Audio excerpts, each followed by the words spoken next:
มียังโอ้หักไหมหักไหมฮะหักไหมมุนหักไหมมุนมาแล้ว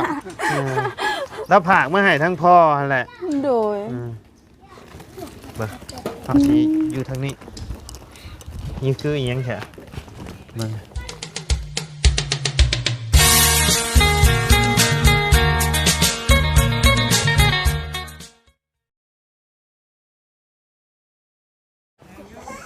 ทักทายกับสบายดีเด้อเนาะพ่อแม่พี่น้อง FC เบิร์ดจุกุสู่คนเนาะบ่ว่าอยู่ในและต่างประเทศก็ยินดีต้อนรับเข้าสู่ช่องบ่ไรคือเก่าเนาะพี่น้องเอาพอดีว่ากำลังมาสิออกไปพี่น้องเอ้ยบ่บุญมาฮอดพอดีเนาะพี่น้องเอ้ยกล้องที่ทางพ่อลุงเพิ่นผากมาให้ทางน้องบุตรเพิ่นนี่แหละพี่น้องเอ้ยจักสิแม่นมีหยังเด้อยู่นี่เนาะพี่น้องเอ้ยเดี๋ยวสิให้ทางน้องบุตรเพิ่นเอาไปแกะเบิ่งก่อนพี่น้องเอ้ยจักสิมีหยังแหละพี่น้องเอ้ยมาน้องบุตรโดยสบายดีขึ้นเอาเลยหากล้องฮะแกะมึงดูมีหยังฮะเอามือแกะอยู่เพื่อนเพิ่นแหละอยู่นี่เล็กน้อยเพิ่นได้หมุนบ่ล่ะยับบ่ล่ะนักบ่ฮะบ่ได้นะฮะสิเป็นเพื่อนหน้ากระดาษคือก็ต้องไปแบกไปเฮือนเพิ่นแหละเดี๋ยวได้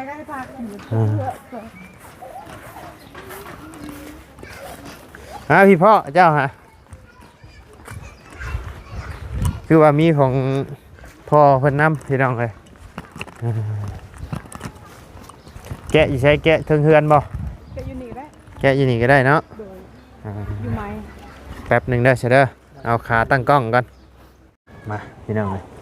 สบายดีเด้อพ่อเด้อ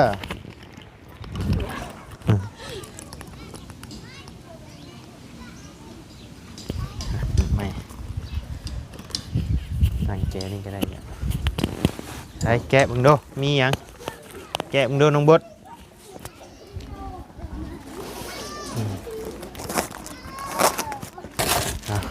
พี่น้องใช้เบิ่งดูสีกด้วยนะมีหยังโอ้หักไหมหักไหมฮะหักไหมมุนหักไหมมุนมาแล้วแล้วผากมาให้ทั้งพ่อแหละโดยเบอร์เอาสีอยู่ทางนี้นี่คืออีกยังแค่มึง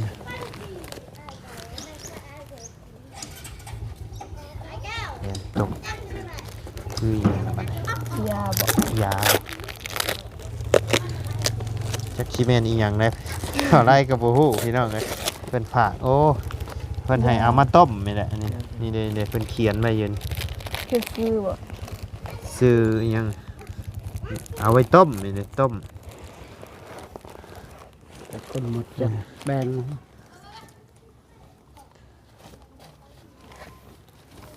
อันนี้น้องน้ำบ่แม่นของน้องน้ำบ่แม่นงหัวป่ะจ๊ะของแม่นงหัวเราฝากยาแม่นบ่โดย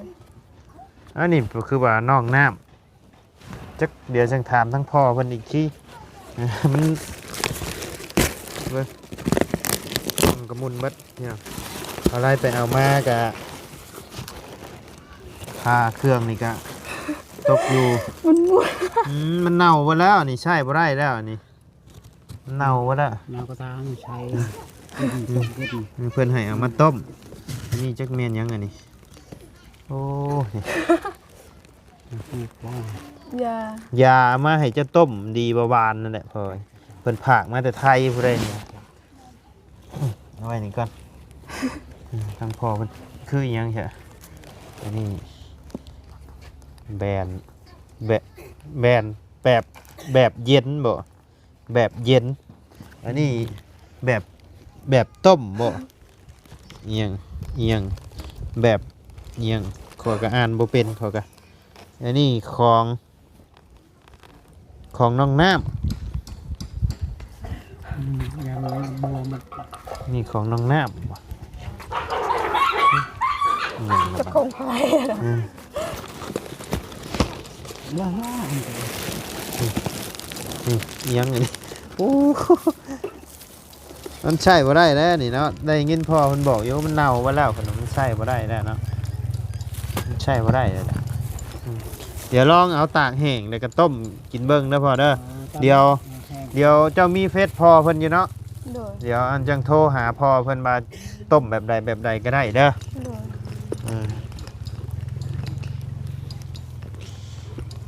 น้องกินนี่โทรหาน้องหัวพี่น้องเอ้ยน้องหัว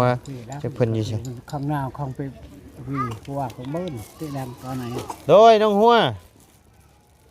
วางเลย วางอันนี้ถ้า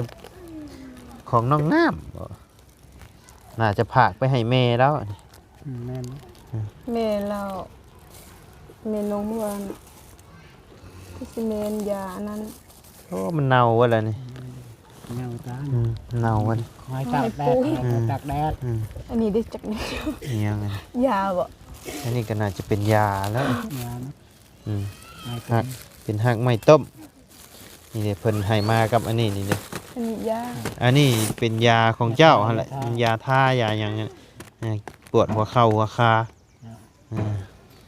แล้วก็มีส่งเสื้อพอไล่ไปเอาเมื่อนั้นก็เบิดค่าเครื่องก็เบิดอยู่200,000พอได้พี่น้องอันนี้น่าจะเป็นเครื่องเจ้ากับเครื่องของพ่อนั่นแหละเลือกเบิ่งเด้อพ่อเพิ่นฝากมาให้เลือกใช้เบิ่งมันเปียกมันถึกนั่นใช้ได้ยีดอกเนาะทั้งพ่อใช้ได้ยีดอกได้บ่แบบเลือกเอาเบิ่งเลือกมึงดู เลือกเอาแล้วมักบ่ฮะมักก็เลือกเอาแล้วนี่ส่ง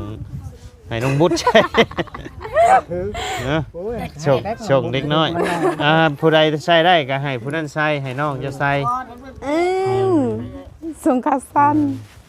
ส่งค่าสันจะใส่ได้ก็ เอาใส่เป็นเสื้อผ้าพี่น้องโอ้มีหดหมด ส่งทหารเสื้อทหารนี่จะใส่คักดอกนี่เนาะ แม่บ่เบิด มีมด มีหดหมดแบบเสื้อผ้าเพิ่นบ่ได้ใส่นะแบบว่าเพิ่นเก็บไว้ดนนะเสื้อผ้ามือชอง ส่ง พอเพิ่นผากมาให้ใส่ได้อยี่ดอกเนาะเอาไปซักก่อนก็ได้ตัวใดใส่ได้ก็ใส่ส่งโอ้ยเนาะพี่น้องเอ้ยเมื่อกี้นี่โทรศัพท์รับ งานเข่าเลยพี่น้องเอ้ยจักแม่นของไผของย่าบัดนี้เนาะ อะไรคือการอันยนอันที่ท่าประเคนอันเอกามันไหนกระเทาไม่เบลอละเจอในเช่นเจ้าตรงนั้นกูไม่เบลอรักมันไป ทั้งพ่อเพิ่นได้โทรมาหาเจ้าอยู่เนาะ โดยโทร เดี๋ยวเจ้าจังถามเพิ่นอีกเทื่อเด้อ โดย ว่าต้มจังใดกินจังใดบ่ฮู้ว่ามันยังสิกินได้หรือบ่แบบนี้เนาะไก่บ่ฮู้ มันแห้งก็ตามเป็นได้ เพิ่นให้เอามาตากบ่ ตากแดดตัว ไอ้ไหนก็เรียบร้อยทั้งเฮ็ดจอ มีเจ้าเสกกันไหม อยู่ในบ้านมีบ่นี่ อยากเข้าเด้อ ข้าวกระดานนี้นี่ เสื้อผ้าพี่น้อง นายก็อักเปลือกมาให้ อันนี้มันคือ เร่นาวนี่เด้อ ด นะ วงกับแม่ยกชื่ออยู่เบิดนะดวง แก้นบ่ จังแล้วบ่แม่นไม้พะโยงอีหยังบ่ บ่มา บ่แม่นบ่ บ่มาแม่นแล้ว จักละผ้าอีจัง วางดอก บ่ได้ก็บ่ฮู้ แต่ในข้างหน้าจะไปคือเรื่อง สิโทรถามพ่อตอนจังหน่อยสิโทรหาเขาว่ายานี่ยาไม่ยาไผหรือว่ายาเมนงหัว โทรแล้วดูโทรเบิ่งดู โทรเดี๋ยวนี้เหรอ โทรเดี๋ยวนี้เด้อสิได้ฮู้นํกัน คันแม่นของน้องน้ำแหละ ชง บ่ไล่ก็สิได้เอาไปเลยพี่น้องเอ้ยเอาไปมอบให้ทั้งแม่น้องน้ำแต่อันนี้มันใช้บ่ได้แล้วนี่เนาะ ตักแดด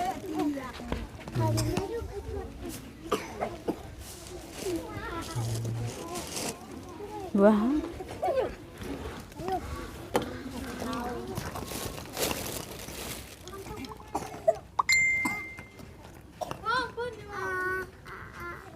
บ่เนี้ยเท้าป่าอันจะเลิกกันไหนโยนหน้ากันไหนไม่โยนหน้าเสร็จ อันนี้เพิ่นให้เอามาปลูกบ่นี่นะ ปลูกแล้ว ฮัลโหลพ่อ ครับ บ่ไล่ฮอดเดือนเลยเด้อ อัน ฮอดเดือน เอาเครื่องมาให้น้องเพิ่นน่ะเลยพ่ออันนี้เปิดกล้องดังเนาะอันนี้เป็นของน้องน้ำบ่พ่อ เป็นของน้องน้ำที่ว่าจังซี่เบาไล่น้องน้ำมันบ่ตอบว่าสิรักษาบ่สิใช้บ่น่ะนะครับ แต่ พอเลยว่าเอาให้น้องหัวซะดีกว่า แต่ว่ามันเน่าเบิดได้พ่อ ก็บ่เป็นหยังหมายความว่ามันปลูกเกิดอยู่ตัวนั้น อ๋ออันนี้คือเอามาให้ปลูกบ่พ่อ คือเอาจริงๆเอาไปให้รักษานั่นล่ะแต่ว่าอัน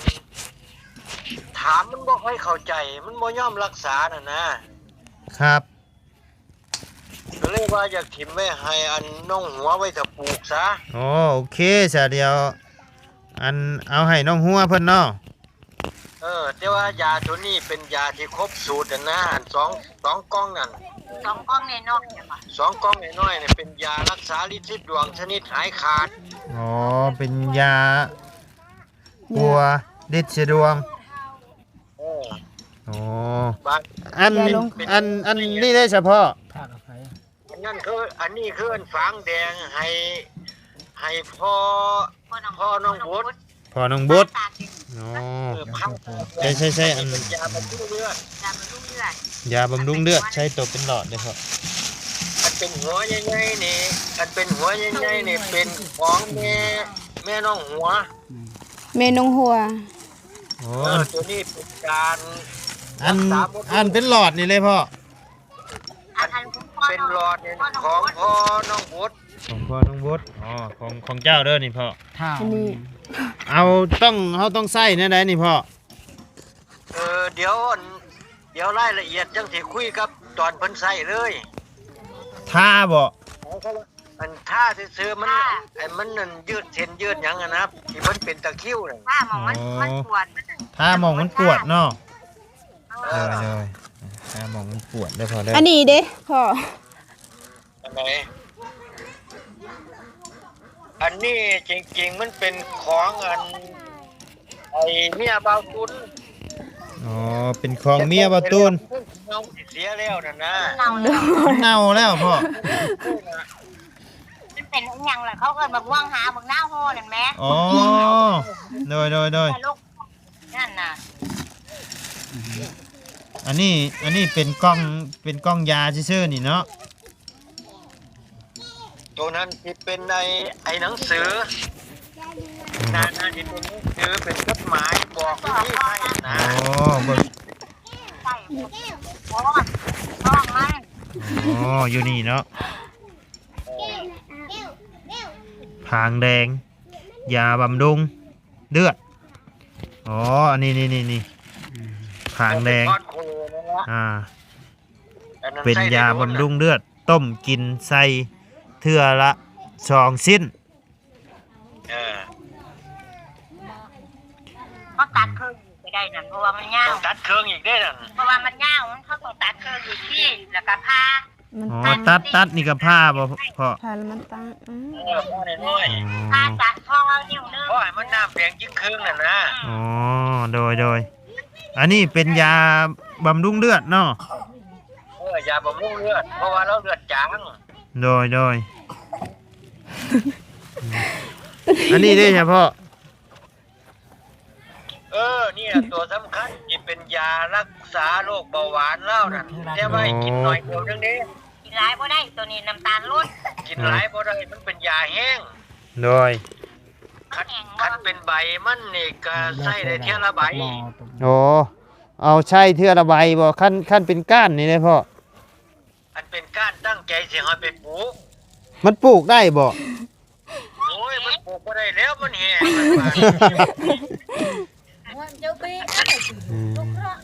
ครับ โดย ครับ ไปแต่วันที่22คุณเนาะ โดย ส่งคลิปไปให้มันสิต้นเป็นแล้วให้เราไปหาเบิ่ง อ๋อ ที่บอก โดยแต่ว่าคุ้นๆอยู่ต้นอันนี้ อยู่ฟังเล่ามีเขานั้นเขาเอ่ย เบิ่งกล้องก่อนอย่ามันรับอีก อันอยู่ในคลิปของน้องบุตรนั่น เบิ่งอยู่ในคลิปนั้นน้ำบุญ โดย อันนี้อธิบายที่ยิบเลยตัวนั้น อ๋ออันนี้ขั้นต้มนี่ใบแห้งมันนี่ยังต้มได้บ่พ่อ ได้ ต้มได้ใบแห้งแต่ว่าจะไปใส่หลายเด้มันแห้งขนาด อ๋อเอาใช่เทื่อละใบบ่ ใส่ งามันก็ต้มได้แต่ว่าจะไปใส่หลาย ราคานิ้วมือนี่ตัดเส้นเดียวค่านิ้วมือนี่ต้ม โดย เพราะว่ามันมีรสเบาหวานลงกระทันหันเลย ดีเบาหวานแต่นี่พ่อ น่ะ กล้องช่องกล้องนี่ไปให้แม่น้องหัวเนาะ กับอัน เอ นี้ อให้ผู้ใดก็ได้ที่เพิ่นอยากปลูก อันนั้นเป็นยาที่จะ หรือว่าให้ทั้งพ่อรับปลูกไว้เด้อบ่พ่อให้ทั้งพ่อน้องบุตร คันเราอยากปลูก เจ้าสิปลูกบ่ เจ้าสิปลูกไว้บ่ เราก็ลงข่าว อืม ขาดก็จะเอานึก ชนิดหายขาดเด้อเพิ่นน่ะ อันนึงใส่เน็ตเด้เจ้าถืออยู่นั่นใส่เน็ตไปเลย ฮะ มันมีเขียนไว้เรียบร้อยเด้อ บัตร ถืออยู่นั่นมันใส่เน็ตทุบแล้วก็ผ่าเน็ตได้ก้นเขาน่ะ โอ้เอาแบบเอาแบบเน็บใช่บ่ แบบเน็บก็มีแบบเน็บก็มี อันก๊อกนึงน่ะแบบต้ม อันนี้แบบต้มเนาะ นี่หัวสีเหลือง อ๋อแบบ อันนี้ ใครเป็นดินสีดวงแล้วทุบแล้วอันเอาไปนิบใช่เนาะ อ๋ออันนี้แบบต้มกิน เน็บน้ำต้มน้ำต้มกินน้ำละอันนึง โด เน็ ย บ อ๋อ หัวเหลืองนี่จุ๊บ เอาปลูกไว้ไผสิเป็นผู้ปลูกเจ้าบ่ มันบอกแล้วหลวงปู่อันนี้ก็คือปลูกบนร่มมันว่า บ่เจ้าสิปลูกไว้บ่คันเจ้าบ่ปลูกแล้วเฮาสิเอา ปันเครื่อง ฮะ ปันกับเขา ปั่นกัน ปันกันปลูก บ่ต้องปัดเดี๋ยวสิส่งให้ไหม บอกมัน ฉะนั้นเจ้าปลูกรถชานี่เด้อเจ้าเอาปลูกไว้รถเดี๋ยวพอแล้วสิส่งมาให้ใหม่ อย่า ส่ง เล มาย แล้ว พี่จ้าให้เด้อ แล้วนี่เอาตัวนี้ตัวนี้มาให้แล้วนี่ มันปลูกบ่ได้อันนี้นะ โดยเดี๋ยวลูกสิปลูกให้ เดี๋ยวให้ทั้งน้องบุตรปลูกไว้เนาะ โดย ให้ทั้งน้องบุตรเพิ่นปลูกไว้พี่น้องเอ้ย รักษาที่ไว้ โดย คือว่าเหลืองนี่ต้มหัวขาวนั่นใช่เน็บ โดย อันนี้ได้จ้ะ อันนี้บาดทักบนลูก อันนี้วันของแม่ ของแม่น้องหัว แม่น้องหัว แม่น้องหัวหมดลูก มันลูก บาดทักหัวใหญ่ๆนั่น ตัวนี้ กับหัวแม่ไว้เป็นปลูกน้ำ นั่นล่ะให้เราปลูกน้ำ ให้ น่ะ เราปลูกตัวนี้ตีหมดลูก เอาเดี๋ยวรายละเอียดมือเจ้าสิปลูกที่ยังก็โทรถามพ่อเพิ่นอีกทีเด้อ โดย เฮ็ดแนวใด ปลูกเลยเบาได้บ่ต้องมีรายละเอียดเลย ปลูก ปลูกเอาปลูกเลยเนาะพ่อเนาะ ปลูกเลยบ่ต้องถือเข็ด ยันว่าจะว่ามี จะว่ามีมือยันว่าต้องหามือหาวันน่ะนะพ่อ ก็ยังไงก็จะไปย่างขวมมันขันย่างขวมมันคือคนที่เหยียบมันก็แค่นั้นละ บ่ให้ยากความ ครับ เต้นขวมมันเหยียบมันตาย แต่ว่าทางบ้านแม่นี่แม่จะปลูกวันอังคารกับว่าอังคารกับวันหา มาลงค่ะ อ๋อบ้านพระหัตถ์ก็เป็นมื้ออื่นนี่แหละนี่ปลูกมื้ออื่นก็ได้ เฮ้ย เพราะว่าสิส่งไปให้ไหมบาดนี่ โดย ตุ้มไปให้แม่น้องนั่นนั่นเขาเน็บแล้วเขาเศร้าล่ะแบบว่ามันไข้แนมบ่ถึงกับเศร้าเด้ล่ะเพิ่นก็เศร้าเน็บเลยแม่ไล่ ครับ จริงๆจะให้ขาด มันบ่หายขาด มันต้องบ่ตอบ ทานหูไปก็บ่ตอบ ครับ บอกให้ถ่ายวิดีโอมาให้แน่บอกตอนที่ใส่เฮ็ดมาให้แน่ก็บ่เฮ็ด ครับ มันสิบ่คือกันกับพ่อน้องบุตรนี่บอก ใจ บอกต้มมันค คี่ยวข้าวห่อแล้วก็ต้ม ครับ แยกเล็กเขายังต้ม บอกต้มแกงขี้เหล็กแล้วก็ต้มแต่ว่าใส่ลูกสาวไปนั้น ตัวของคนใด ใส่น้องพุทธไปเป็นเดือนแล้วก็เวทให้พอ อันนี้นี่ต้มปนกันก็ได้พ่อ ได้ ได้ เอาต้มใส่น้ำกันเลยบ่ ใส่น้ำกัน แต่ว่าอันตัวน้อยๆอย่าใส่หลาย อันตัวนี้บ่ต้องใส่ได้เนาะ เพราะว่ามันเสียในน้ำตาลมันหลายโพ พอ ด ใส่แล้ว เป็นช่อง ตัว ไว้ น้อย ใช่ไหม ๆตัวเป็นเนื้อนั่นก็ มั แค่ นแห้งพูดแล้วเอาน้ำตาลกิน หนึ่งพักเม็ดมือคนนี้ กินลายเมา พ่อกับเด็กน้อยๆเนี่ย ครับ จักสองเครือ โอเคมีแต่ว่าเอาเก็บไปเด้อตู้เด้อของเจ้าเด้อ โดย โอเคพ่อขอบคุณครับ ขอบคุณหลายๆครับ แล้วพวกเสียผ้านั้นก็แบ่งๆตามที่ผู้ใดใส่ได้ก็ใส่เนาะ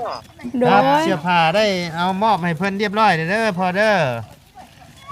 กับอันบานนี้สิถามขนาดผู้ใดเป็นสเปนจัดบ่ให้ถูก ฮะอีหยังอะ มาคัน อีหยังก็พ่อ ชุดทหารของพ่อน้องบุตรเด้อ โดย ไม่ใช่ แล้วมีเสียกันหนาวบ่ มี บ่ บ่มี บ่มีพ่อ บ่มี เห็นแล้วบ่ไปนุ่งเสียกันหนาวน้ำมูนั่นนะเอาละคุยน้ำได้บาดเนี่ย คุยบ่ได้อย่าคุยกับบ่ได้ ตรงที่คือพ่อน้องบุตรนั่นมันเป็นโรคเบาหวาน ครับ แล้วก็อีกคนนึงนี่เราเป็นโรคแต่ว่าอันนี้ฟังบ่ชัดเพราะว่าเรา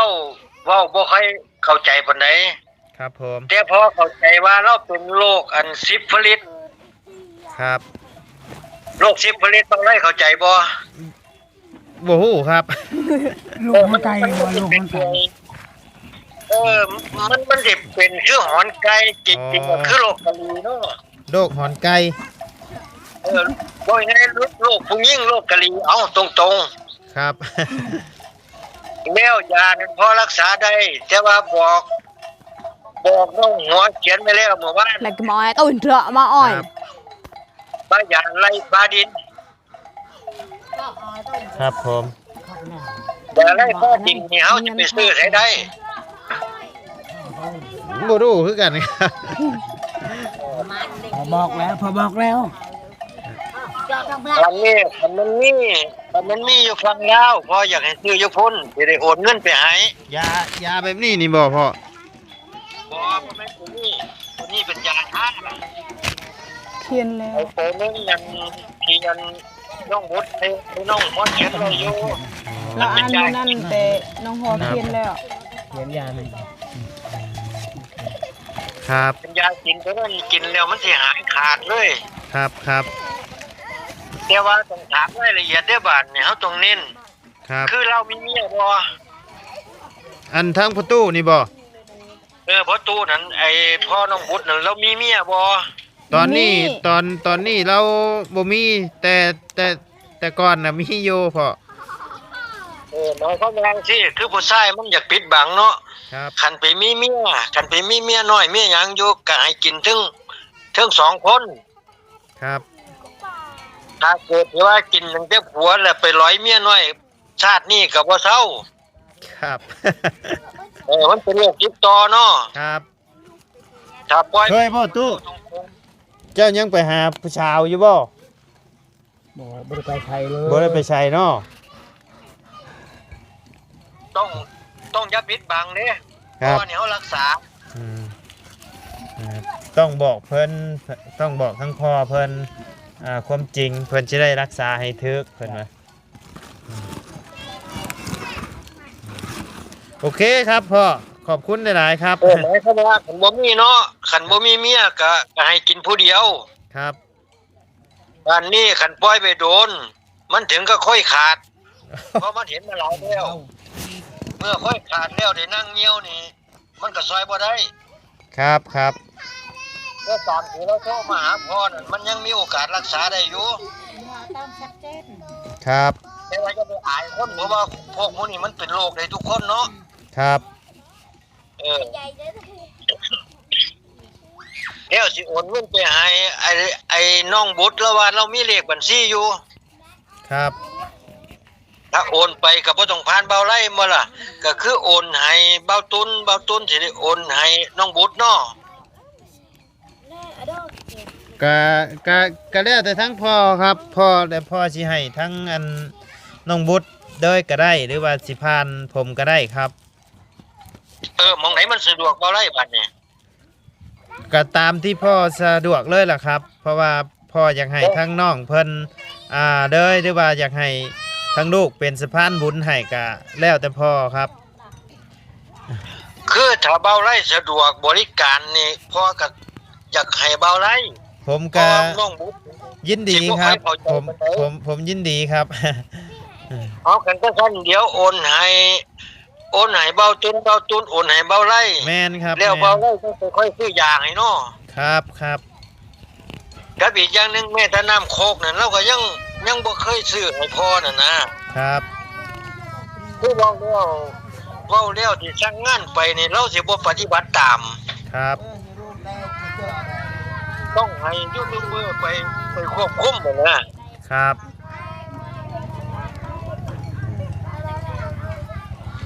แล้วก็ไอของแม่น้องหัวนั่นให้เน้นย้ำเนี่ยว่าไปเอาต้นไม้ที่ว่ามันเป็นดอกเหลืองผักอีเหล็กป่านั่น ครับ เอาไม่ใช่แต่มันสิเศร้า ครับ มันจำช้า ครับผม น้องไส้นั่นแย่น้องไส้เนี่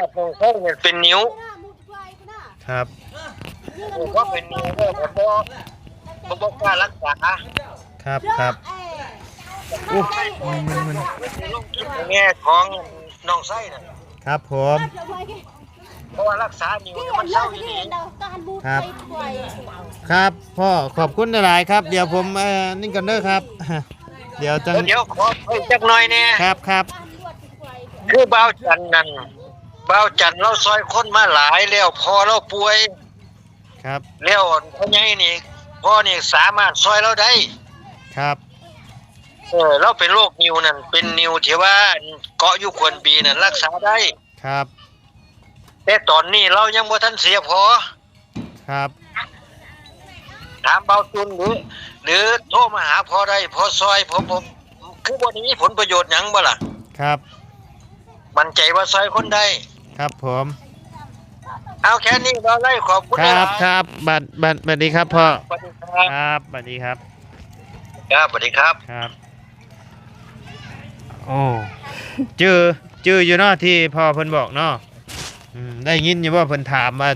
เจ้ายังมีเมียน้อยอยู่บ่เจ้านะบ่มีเนาะเด้อกับเมียได้จักปีไอ้เมียเสียได้จักปีล่ะ เมียป้าจะพึ่งแล้วจากไป โดย เมียกลางก็ได้8 ปีแล้วเมียกบก็ได้7 โดย 9 ปีพุ่น โดยเนี่ยมีแต่ว่าเอาตามที่เพิ่นบอกหั่นเด้อมีแต่ว่าให้น้องบดกับพ่อขอบบุญขอบคุณทั้งพ่อลุงเพิ่นน่ะเด้อเนาะเอา ขอบคุณขอบใจเด้อที่พ่อส่งมาให้น้อง ไปใส่มาใส่ก็ตลอดปลอดภัยความเจ็บอย่าได้ความไข้อย่ามีพัฒนาสิ่งใดขอให้ได้สิ่งนั้นสาธุ สา แต่ขอ ธุ บใจบ่ไหลน้ำเด้อ โดย ไปใส่มาใส่ก็ตลอดปลอดภัยความเจ็บอย่าได้ความไข้อย่ามีพัฒนาสิ่งใดขอให้ได้สิ่งนั้นสาธุ สาธุเนาะโอเคซะเนาะทั้งบ่ได้กะในน้ำตั้งหน้าที่เป็นสะพานบุญให้ทั้งพ่อเนาะก็ต้องขอบบุญขอบคุณทั้งพ่อหลายๆเด้อเนาะที่ใบวางใจให้ทั้งบ่ได้เป็นสะพานบุญให้เนาะก็ขอให้พ่อลุงอยู่ดีมีแห้งความเจ็บบ่ให้ได้ความไข้บ่ให้มีเด้อเนาะปรารถนาสิ่งใดก็ขอให้ได้สมความมุ่งมา่ดังปรารถนาเนาะบ่ว่าสิเฮ็ดธุรกิจการงานหยังก็ขอให้เฮงๆปังๆดำๆด้วยๆตลอดปีตลอดไปเด้อพ่อเด้อเนาะบ่ว่าสิขึ้นเหนือร่องใต้ก็ขอให้ตลอดปลอดภัยเด้อเนาะสาธุ